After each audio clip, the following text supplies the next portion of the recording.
Crypto products and NFTs are unregulated and can be highly risky. There may be no regulatory recourse for any loss from such transactions. दोस्तों पिछले कुछ हफ्तों में crypto की market trillion dollar mark से गिरकर 970 billion dollar mark तक आ चुकी है और ऐसी अस्थिरता के बीच में बड़ी सारी क्रिप्टो से रिलेटेड कंपनीज को बहुत ज्यादा घाटा देखना पड़ा है। पूरे डिसेंट्रलाइज्ड फाइनेंस सिस्टम में से क्रिप्टो लेंडिंग जो ब्लॉकचेन सेक्टर है उस पर सबसे ज्यादा बुरा प्रभाव पड़ा है। दोस्तों क्रिप्टो लेंडिंग एक प्रक्रिया है जिसके तहत क्रिप्टो एसेट्स को जमा किया जाता है और उनको फिर उधार पे दिया जाता है, जिसके बदले रेगुलर इंटरेस्ट लिए जाते हैं।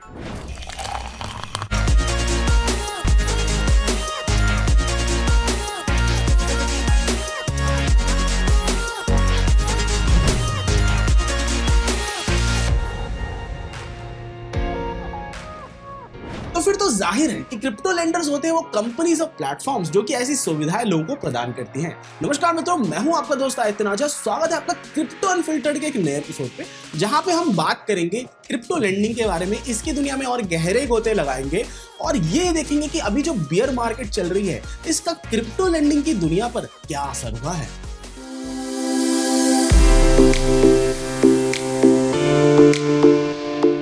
दोस्तों क्रिप्टो लेंडिंग एक ऐसी तरह की डीफाई सर्विस है जिसकी मदद से क्रिप्टो इन्वेस्टर्स को क्षमता मिलती है कि वो अपने पास जो क्रिप्टो करेंसी है उसको अलग अलग प्रकार के उधार लेने वालों को उधार पर दे सके। इससे जो इन्वेस्टर्स हैं उनके पास मौका रहता है कि वो इंटरेस्ट पेमेंट्स कमा सके, जिनको कि क्रिप्टो डिविडेंड कहा जाता है। अब भाई ज्यादातर ऐसा होता है कि क्रिप्टो इन्वेस्टर्स अपनी क्रिप्टो संपत्ति को होल्ड करके रखते हैं जब तक उनको क्रिप्टो की प्राइसेस में हाइक ना दिखाई दे। क्या आपको ये बात पता है कि अगर आप अपना पैसा एक क्रिप्टो बेस्ड सेविंग अकाउंट में डालेंगे तो उसमें आपको भविष्य में इंटरेस्ट अपने पसंद की क्रिप्टो करेंसी के रूप में मिल सकता है। पर जहां एक और ये केस है, वहीं दूसरी ओर ये बात भी सत्य है कि क्रिप्टो इन्वेस्टर्स को अपने क्रिप्टो एसेट्स को ऐसे डिजिटल वॉलेट्स में छोड़कर असुरक्षित सा महसूस हो सकता है, और खासकर तब जब भाई इंटरेस्ट रेट्स भी कम है और ये जो डिजिटल वॉलेट्स हैं ये काफी वल्नरेबल हैं कि इन पे हैकर्स द्वारा अटैक हो सकता है। अब यार यही वो समय होता है जब क्रिप्टो लेंडिंग के ऑप्शन को अपनाया जा सकता है। क्रिप्टो करेंसी लेंडिंग प्लेटफॉर्म्स निवेशकर्ताओं को मौका देते हैं कि वो जमा किए गए क्रिप्टो एसेट्स के बदले में क्रिप्टो उधार पर लेके आगे उसको और उधार पर चढ़ाएं और उसके बदले में क्रिप्टो रिवॉर्ड रूपी एसेट्स को प्राप्त कर सकें। सेंट्रलाइज्ड और डिसेंट्रलाइज्ड दोनों ही लेंडिंग प्लेटफॉर्म्स के बारे में यार ये जानकारी जो है वो जग जाहिर है कि ये दोनों ही 20% सालाना दर तक इंटरेस्ट रेट्स दे देते हैं। ये प्लेटफॉर्म्स क्रिप्टो लोन्स भी देते हैं कोलैटरलाइज्ड लेंडिंग प्रोडक्ट्स के रूप में।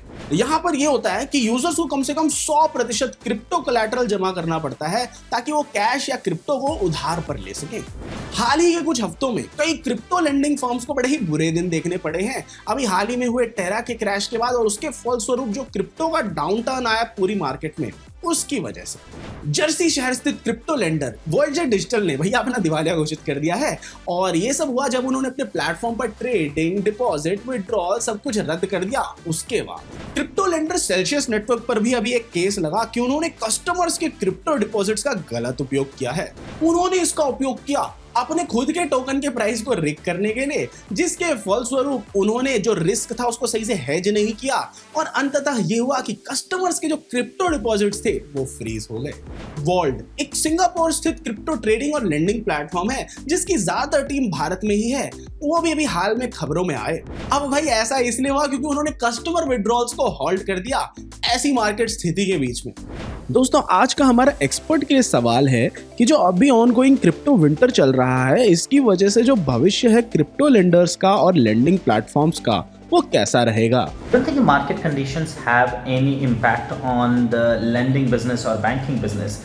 These are some of the businesses which are evergreen despite of the market conditions. Certainly during the bull market you have more external capital flowing into the market and taking the assets price up and increasing the whole market size, and certainly the lending platform also get a good chunk of that business. But if we have seen that historically the good and the strong players in lending businesses have been created during the bear market, because bear market is the time when you have fundamentally strong customers coming to the platform who actually believe in the crypto assets and not just the speculative traders who are just doing leverage, but actual strong believers who are lending for their business expansion, for their operating cost, or you have strong believers in crypto who are lending their crypto because they don't want to sell it. And if you see now, the market have gone down from $3 trillion to less than $1 trillion. So certainly this loss in this capital, a smart and educated investor don't want to book that. So lending business will even grow more further during this bear market.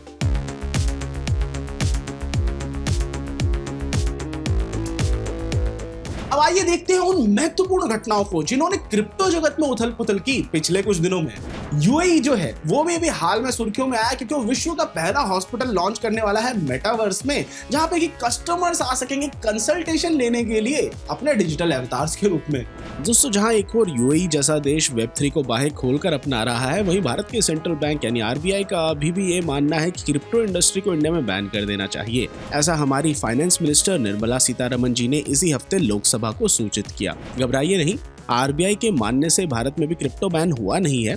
India ऐसा कोई भी कदम उठाने में अभी तत्पर नहीं है जिससे वो ग्लोबल फाइनेंशियल सिस्टम से बाहर हो जाए। निर्मला सीतारमन जी की माने तो भारत सिर्फ तभी क्रिप्टो बैन करने के बारे में सोचेगा अगर बाकी के देश भी इसी दिशा में सोचे। जहां भारत अभी भी अपने क्रिप्टो रेगुलेटरी लॉस की प्रतीक्षा कर रहा है, वहीं यूके और यूएस ने अपने अपने देश के लोगों को बोला है कि अगले कुछ दिनों के अंदर क्रिप्टो लॉस पर अपनी ओपिनियंस गवर्नमेंट के साथ शेयर करें, जिन्हें बाद में इंस्पेक्ट किया जाएगा और इनके अराउंड यूएस और यूके अपने क्रिप्टो लॉस रिलीज करेंगे। दोस्तों, क्रिप्टो इंडस्ट्री का रेगुलेट होना जरूरी है ताकि निवेशक फाइनेंशियल रिस्क से खुद को बचा के रखें और क्रिप्टो क्राइम्स के अराउंड पनिशमेंट्स का स्टेटस जो है ना वो ग्लोबली फाइनलाइज हो जाए। क्रिप्टो में स्कैम्स तो यार लगे रहते हैं, जैसे कि हाल ही में अभी प्रीमिंट नाम के एक एनएफटी रजिस्ट्रेशन प्लेटफॉर्म को हैक कर लिया गया और 320 कीमती एनएफटीज करीब $4 लाख की उस प्लेटफॉर्म के यूजर से चुरा ली गई। इस केस में अभी भी तहकीकात जारी है। एक सोलाना इन्वेस्टर ने क्लास एक्शन लॉसूट फाइल किया है की पार्टीज के खिलाफ सोलाना इकोसिस्टम में। इन्वेस्टर का कहना है कि की पार्टीज ने झूठे वादे किए और मुनाफा किया अनरजिस्टर्ड सिक्योरिटीज बेच के रिटेल कस्टमर को।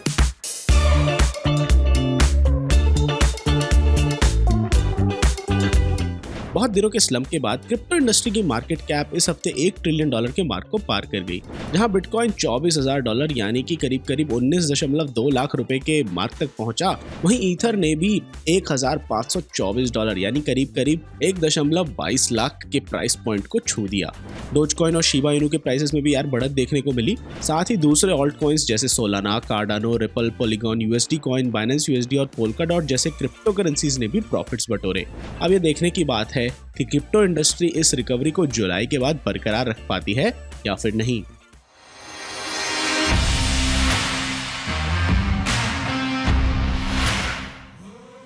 दोस्तों, पिछले 24 घंटों में मार्केट जो है वो 3.80% नीचे गई। इथेरियम ने 2.60% का लॉस देखा, वहीं एल्गोरैंड ने 5.95% का लॉस देखा, बिटकॉइन ने 2.39% का लॉस देखा और शीब ने 7.62% का लॉस देखा।